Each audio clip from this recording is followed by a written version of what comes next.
Hi, thanks for checking into my channel. We're back to the redraft, or the second draft of my new adult rom-com, P2L.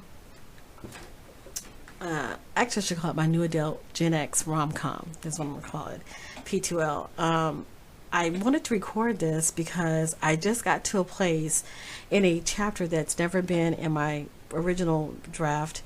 And there's a place that I'm coming to that now I didn't even know I was going to get to this point. I didn't know that this was going to happen. It was not part of the plot. It wasn't the plan. It's just where the story took me.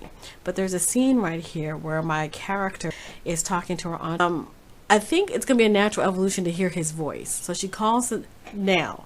So she calls the number and it's Stevie. And she's like, well, how did you get this number? And why are you calling me? And all this kind of stuff. And then it doesn't take away from the other scenes where he's going to pop up at her apartment to try to woo her and get her back. So it doesn't take away from those scenes. In fact, those scenes can still happen in their natural progression. But I do think there's a part in one of those scenes that can come earlier to better flesh out the scene with Entre. Now we've gotten to a place where we've complicated T life. You know, she's something happened in the first chapter. I can't say anything about it.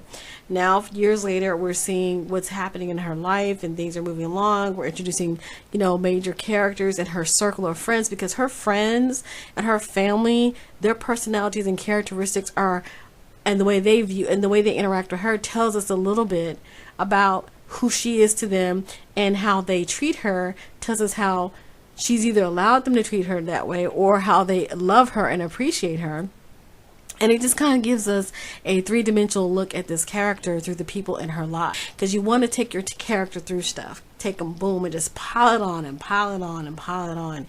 So now he's back into the picture when she's just beginning to like someone else, and it complicates things. But so she pushes off like, no, I don't want to do anything with you. Just leave me alone. But she doesn't know that Stevie is moving to Texas.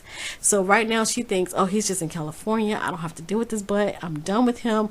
Don't call me again, or I'll change my number, that type of thing. And so he comes to town and he creates more friction, more conflict in her life. I just wanted to record this moment when this happened, because it just happened now. I wasn't expecting it, and it's amazing. So just wanted to sprinkle that in there.